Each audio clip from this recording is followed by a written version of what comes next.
اچھا، دو باتیں میں نے بہت اہم کرنی ہیں آج.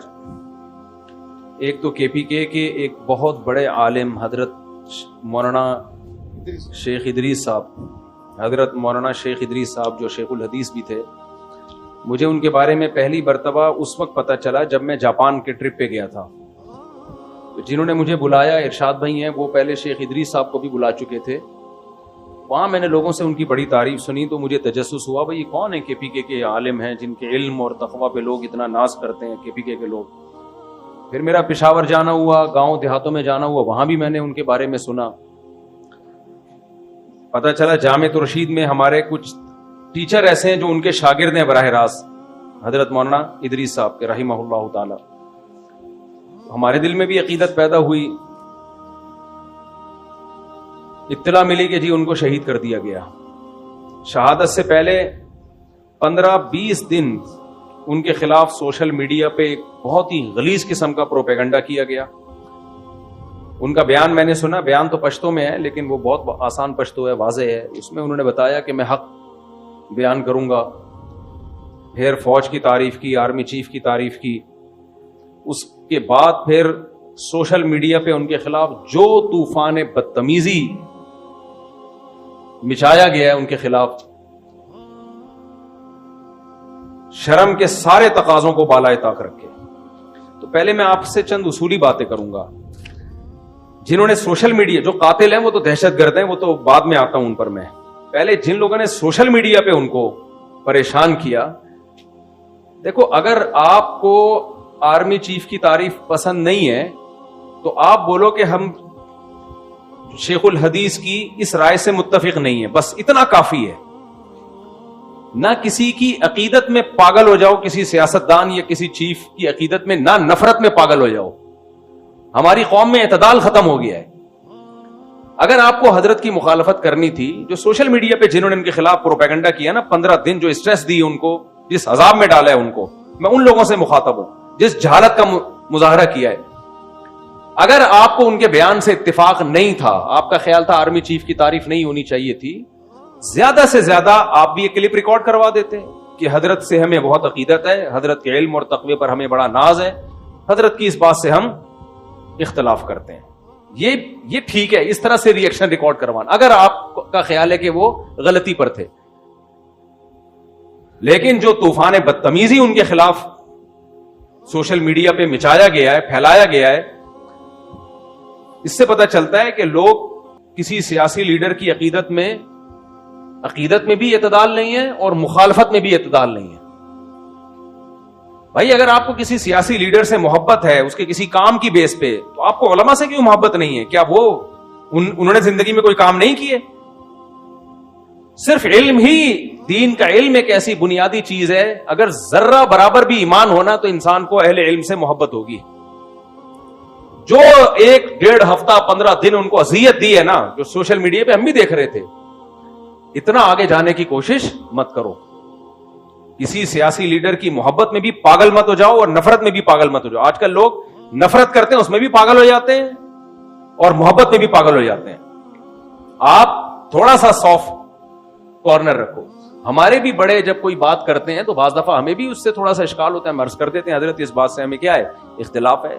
مجمع میں بھی کہہ دیتے ہیں ہمیں ان سے.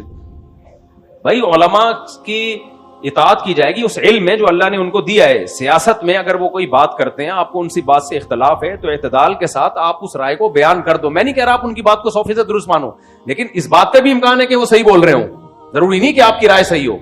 میں تو اس کو فرض کر رہا ہوں کہ غلط بھی اگر انہوں نے بولا بالفرض، تو آپ کو اگر ان سے اختلاف ہے کسی بھی، اور یہ آئندہ بھی ہو سکتا ہے. دیکھو آپ کے والد جب یہ جے یو آئی اور پی ٹی آئی کے پھڈے چل رہے تھے نا، عمران خان کی حکومت تھی، جے یو آئی والے بہت زیادہ عمران خان کے خلاف تھے، یہودی ایجنٹ، اور وہ لوگ ان کے خلاف ڈیزل کی ایک رٹ لگائی بھی تھی. تو میں اس وقت بھی یہ بات کہتا تھا کہ کسی سیاسی لیڈر کی عقیدت میں بھی پاگل ہونے کی کوشش نہ کرو، نفرت میں بھی پاگل ہونے کی کوشش نہ کرو. ایک ہی گھر میں میاں بیوی میں طلاقیں ہوئی ہیں، بیوی پی ٹی آئی کی ہے اور شوہر جے یو آئی کا ہے، یا بیگم اس کو سپورٹ. دوستوں میں لڑائیاں ہوئی ہیں، چھوڑو. میں نے کہا کہ کل آپس میں مل کے بیٹھے ہوئے ہوں گے اپنے سیاسی مفاد میں. آج بیٹھے ہوئے کہ نہیں بیٹھے ہوئے؟ آج مولانا فضل الرحمان مانتے ہیں جی پی ٹی آئی سے دوستیاں بڑھانے کی کوشش کر رہے ہیں.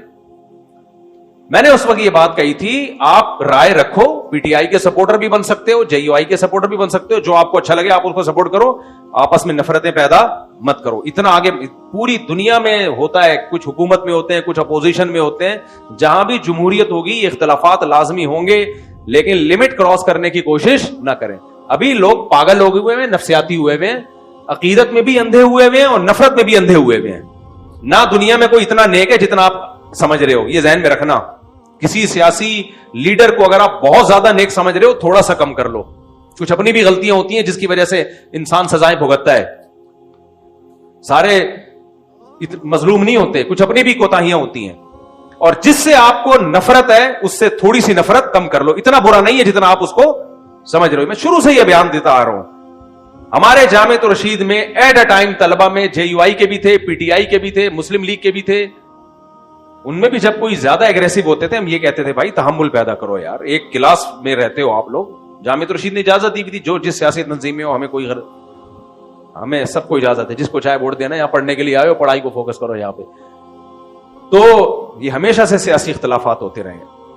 تو حضرت نے ایک بیان دے دیا آرمی چیف کی تعریف میں. اب جن کو فوج سے آج کل نفرت چل رہی ہے, کل فوج سے ان کو محبت بھی تھی کہ نہیں تھی. ایک صاحب نے مجھے کہا کہ اسی فوج نے بنگلہ دیش توڑا ہے, اسی فوج نے یہ کیا, اسی فوج نے یہ کیا. میں نے کہا توڑا ہوگا بنگلہ دیش بھی, سب کچھ کیا ہوگا, لیکن جب عمران خان کی حکومت تھی اس وقت آپ نے یہ الزام فوج پہ کیوں نہیں لگایا؟ وہ پی ٹی آئی کے تھے, مجھے ان سے اختلاف نہیں ہے, سپورٹر ہوں گے ٹھیک ہے, اچھی بات ہے, آپ جس کو چاہو سپورٹ کرو. لیکن میں نے کہا یہ جو الزامات آپ لگا رہے ہو کہ بنگلہ دیش فوج نے توڑا ہے, بلوچستان میں حالات خراب کرنے کی ذمہ دار فوج ہے, میں نے کہا جب عمران خان کی حکومت تھی اس وقت آپ نے یہ الزامات فوج پہ کیوں نہیں لگائے؟ اس وقت آپ کے پاس آپ کا مطالعہ کم تھا, اب آپ نے اسٹڈی کیا ہے, یا اس وقت فوج سے آپ کے مفادات تھے تو یہ ان میں سے کوئی جرم فوج نے نہیں کیا؟ جہاں فوج نے عمران خان کو ہٹایا تو آپ نے یہ سارے الزامات اب فوج پہ لگائے ہیں جا کے. یا تو آپ نے ریسرچ ابھی کی ہے تو پہلے کیوں نہیں کی ریسرچ؟ میں نہ فوج کی حمایت کر رہا ہوں نہ مخالفت کر رہا ہوں, میں تو یہ کہہ رہا ہوں کہ ہماری جو آج کل جو ہماری قوم کی جو اسٹیٹمنٹ ہے نا, اس کے پیچھے یا تو کسی کی محبت ہوتی ہے یا کسی کی نفرت ہوتی ہے, وہ ریسرچ نہیں ہوتی. جس نے ریسرچ کے بات کی ہے وہ کہے بات, لیکن میجورٹی کے بعد ریسرچ نہیں ہوتی. عقیدت میں اندھے یا نفرت میں اندھے, یہ چل رہا ہے مارکیٹ میں.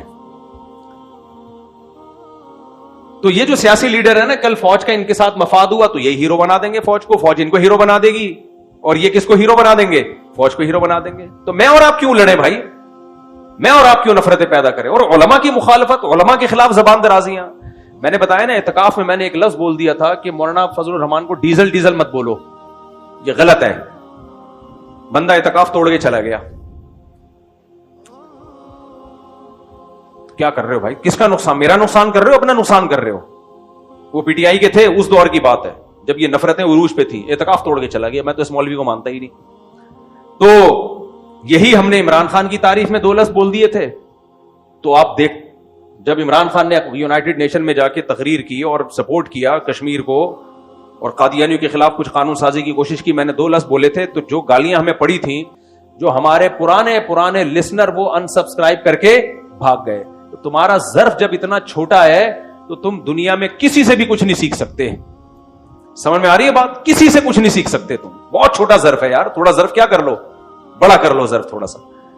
آپ کہہ سکتے تھے مفتی صاحب کی رائے سے ہمیں اختلاف ہے, ہم باقی بیانات سنیں گے, سیاسی رائے نہیں مانتے, یہ کہہ دیتے, کوئی بڑا مسئلہ نہیں. اتنی نفرت کہ یار 2 لفظ تم سے برداشت نہیں ہو رہے, نہ ان سے ہو رہے تھے نہ ان سے ہو رہے تھے.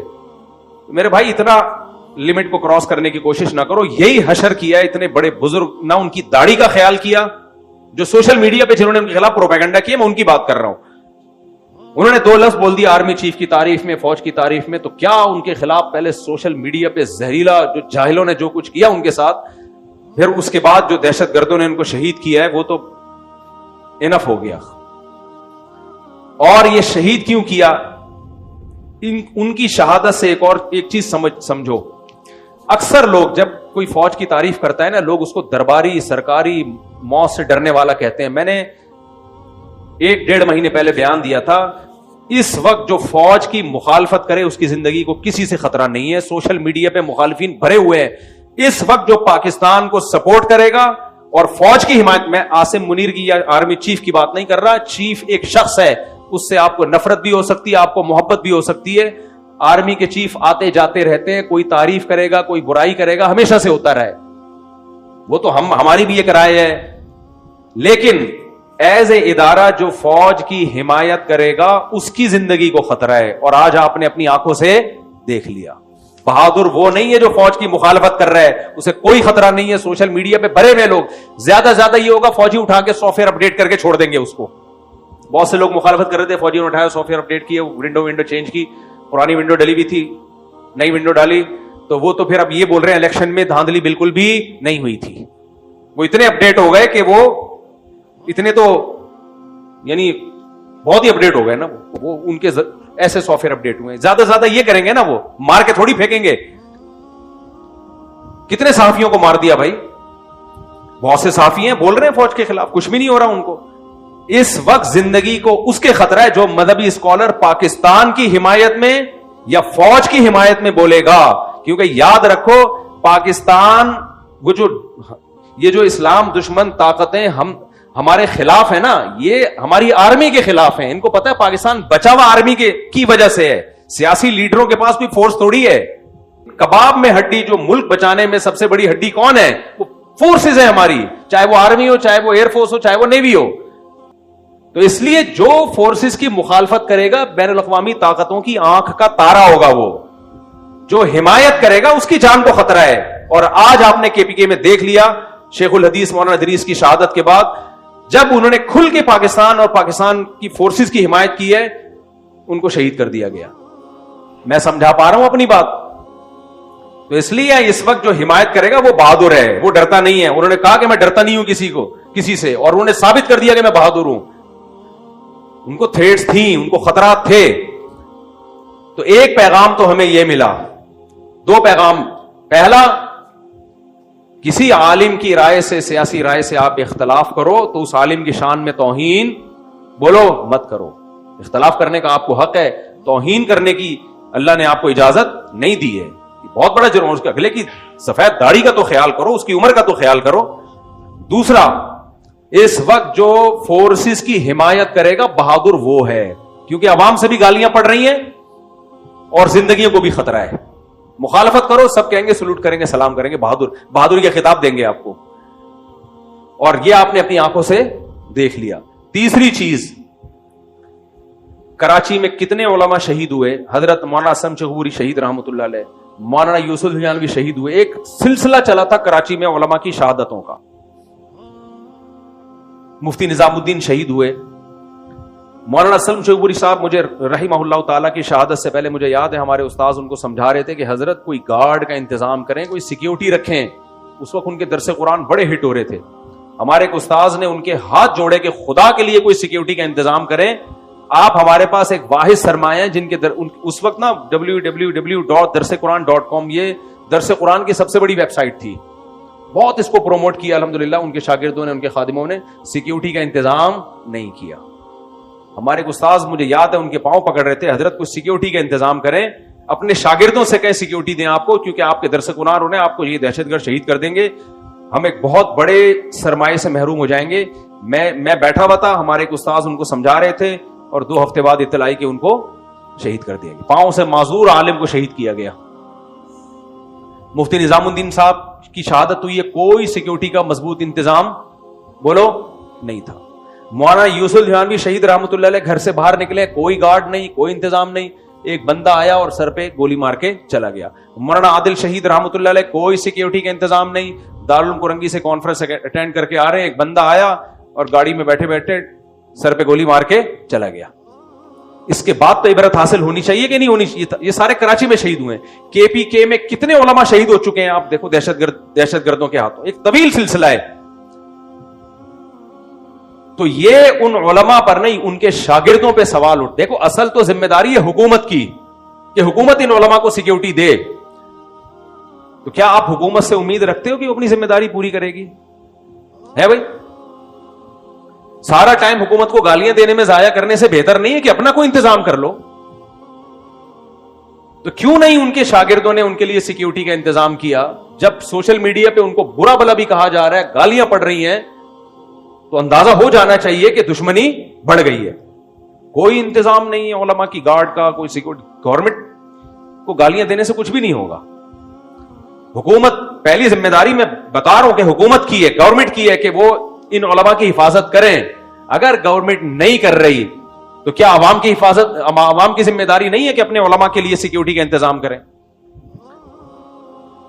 دیکھو علماء کی مزاج میں استغنا ہوتا ہے, وہ بعض دفعہ نہیں مانتے اس کو. عوام کی ذمہ داری ہے, ان کے مریدوں کی, ان کے شاگردوں کی ذمہ داری ہے. بولے آپ کے گارڈ ہوں گے, آپ چاہو یا نہیں چاہو. آپ کا باپ جب بیمار ہوتا ہے, ڈاکٹر کہتا ہے کہ ان کو یہ دوا کھلانی ہے ورنہ ان کا بلڈ پریشر شوٹ کر جائے گا, برین ہیمریج ہو جائے گا. ابا دوا نہیں کھا رہے ہو, آپ گن پوائنٹ پہ کھلاؤ گے ان کو. اگر آپ کو ابا سے محبت ہوگی, اگر آپ کو ابا سے محبت ہوگی, آپ کو اپنے بچے سے محبت ہوتی ہے, وہ ٹیکا نہیں لگوانے دے رہا, آپ زبردستی اس کے کولے میں ٹیکے گھسیڑتے ہو کیونکہ آپ کو بچے سے کیا ہے, محبت. وہاں آپ یہ نہیں کہتے میں اللہ پہ توکل کروں گا, بیماری بھی اللہ کے ہاتھ میں, شفا بھی کس کے ہاتھ میں, اللہ کے ہاتھ. چھوڑو کیا بچے کو ٹیکے سے تکلیف ہو رہی, نہیں لگاؤں گا ڈاکٹر صاحب, کوئی بات نہیں, نمونیا ہے, ٹائیفائڈ ہے, کوئی بات نہیں. میں کس پہ توکل کروں گا؟ اللہ پہ. اللہ جب زندگی دیتا ہے تو اللہ دیتا ہے, موت دیتا ہے تو اللہ دیتا ہے. جتنے دن بچے نے زندہ رہنا رہے گا, مرنا ہوگا مر جائے گا. وہاں تو یہ بات نہیں کرتے. اپنے بزرگوں کی جب بات آتی ہے سیکیورٹی کی, او بھائی اللہ والوں کو تو اللہ پہ توکل ہوتا ہے. جو رات قبر میں گزرنی ہے وہ زمین پہ نہیں گزر سکتی, جو زمین میں گزرنی ہے وہ قبر پہ نہیں گزر. یہ باتیں کر کے سیکیورٹی کی ایسی کی تیسی. آدھا قرآن لیتے ہو, آدھا نہیں لیتے. یقیناً جو رات قبر میں گزرنی ہے وہ گزرے گی, یہ بھی اللہ نے ہمیں بتایا. لیکن یہ بھی اللہ نے ہمیں بتایا, یا ایھا الذین آمنوا خذوا حذرکم, اے ایمان والو اپنے بچاؤ کی تدبیریں اختیار کرو, دشمن سے بچاؤ کی تدبیریں اختیار کرو. یہ بھی کس کا حکم ہے؟ اللہ کا حکم ہے. تو اس لیے کے پی کے میں تو ہے ہی نہیں علماء کی کوئی سیکیورٹی. اس کو ایسا برا سمجھتے ہیں بہت سے لوگ, کہتے ہیں توکل کے خلاف ہے. اس لیے میرے بھائی دشمن بڑھتے جا رہے ہیں. میرا تو خیال تھا کہ حضرت کی سیکیورٹی ہوگی بہت سخت, یہ تو ہمیں بعد میں پتا چلا کہ کوئی سیکیورٹی نہیں تھی. تو جو علماء بچ گئے ہیں, کے پی کے والوں سے ہم ہاتھ جوڑتے ہیں, خدا کے لیے ان کی سیکیورٹی کا آپ خود انتظام کرو. علماء نہیں کرتے, آپ عوام کریں ان کے لیے, گارڈ رکھے, تنخواہ دیں ان کو, ایسی گاڑیاں دے ان کو, چندہ کر کے دو, بھلے ہدیہ کر کے دو, ایسی گاڑیاں دو جس میں گارڈ بیٹھ کے ان کے ساتھ جا سکیں. حضرت مفتی تقی عثمانی صاحب پہ پہلے ایک اٹیک ہوا, اللہ نے بال بال بچایا ان کو. اس کے بعد ان کے مریدوں نے بلٹ پروف گاڑی کا ان کے لیے انتظام کیا. حادثے کے بعد انتظام کر رہے ہو بھائی, انتظام حادثے سے پہلے ہونا چاہیے. تو اللہ نے بچا لیا, اللہ ان کو اور لمبی زندگی دی, اس کے بعد بلٹ پروف گاڑی کا انتظام ہوا ہے ان کے لیے. تو اس لیے چاہے پنجاب کے علماء ہوں, کے پی کے علماء ہوں, سندھ کے ہوں, بلوچستان کے ہوں, ان کو سیکیورٹی دینا پہلے تو حکومت کی ذمہ داری ہے. حکومت یہ ذمہ داری پوری نہیں کرتی تو حکومت پہ زندگیوں کو بھینٹ نہیں چڑھایا جائے گا. عوام کی ذمہ داری, ان کے شاگردوں کی ذمہ داری ہے. بجائے اس کے کہ گارڈ دیں, الٹا اعتراض کر رہے ہوتے ہیں, یہ تو گارڈ لے کے گھومتے ہیں, ان کو تو اللہ پہ توکل ہی نہیں ہے. دیکھو موت آنی ہوگی گارڈ کے ساتھ بھی آئے گی, لیکن ہم اسباب کے مکلف ہیں. ہمیں اللہ نے حکم دیا ہے. نبی صلی اللہ علیہ وسلم سے ایک صحابی نے آ کے پوچھا, یا رسول اللہ میں اونٹ کے پاؤں میں رسی باندھوں حفاظت کے لیے یا اللہ پہ توکل کر کے چھوڑ دوں اس کو؟ نبی نے فرمایا, شد عقالہ وتوکل علی اللہ, پہلے رسی باندھو اس کے بعد اللہ پہ توکل کرو. تو علماء کی حفاظت کے لیے پہلے گارڈ کا انتظام کریں, اس کے بعد اللہ پہ توکل کریں. تو ابھی کوئی انتظام نہیں ہے, تو اس لیے یہ بہت بڑا المیہ ہے, بہت بڑا سوال ہے. یہ انتظام ہونا چاہیے علماء کے لیے. اللہ تعالیٰ حضرت شیخ الحدیث مولانا ادریس رحمہ اللہ تعالیٰ کی شہادت اللہ قبول فرمائے. جانے والا تو چلا گیا اور ان کے تو اعمال بھی اچھے تھے, حلیہ بھی شریعت کے مطابق. کے پی کے میں میں جب کے پی کے گیا ان کے بارے میں معلومات نہیں, جب زندہ تھے وہ, تو جتنے علماء سے میں ملا سب ان کی تعریف کر رہے ہیں, کوئی بالواسطہ کوئی بلا واسطہ ان کا شاگرد. جیسے مفتی حسن جان تھے نا رحمہ اللہ تعالی, جتنے علماء سب کے سب ان کے شاگرد ہیں. یہ حضرت مفتی حسن جان کے داماد تھے حضرت مولانا ادریس, وہ بھی شہید ہوئے, یہ بھی شہید ہوئے. ان کی بھی حفاظت کو کوئی انتظام نہیں, اور مولانا ادریس کی حفاظت کا بھی کوئی انتظام. تو یہ تو غلط بات ہے نا. حکومت کو برا بڑا کہتے رہیں گے, حکومت کو کہنے سے کہ آپ کی حفاظت تھوڑی ہو جائے گی. حکومت کی صحت پہ یاد رکھو کوئی اثر نہیں پڑتا. جب گورنمنٹ کو برا بلا کہتے ہیں ہنستے ہیں، بولتے ہیں ان کو دیکھو، حکومت پہ کوئی اثر نہیں پڑتا بھائی، ان کا تھوڑی کوئی نقصان ہوا ہے، کوئی عالم شہید ہو جائے تو ان کا کیا نقصان ہوا ہے، کچھ بھی نہیں ہوتا ان کا. اور شہید بھی ملک کی محبت میں، ملک کے فیور میں بات کی تھی. اس میں تو حکومت کی ڈبل ذمہ داری بنتی تھی کہ آپ کے ملک کے لیے انہوں نے بات کی ہے، فورسز کے لیے انہوں نے بات کی ہے جو کوئی نہیں کر رہا، ہمت کی ہے تو آپ کو تو آٹومیٹیکلی ان کو سیکیور کرنا چاہیے. تو حکومت نہیں کر رہی، عوام بھی نہیں کر رہی، تو ہم تو پھر دونوں ہی برابر ہو گئے.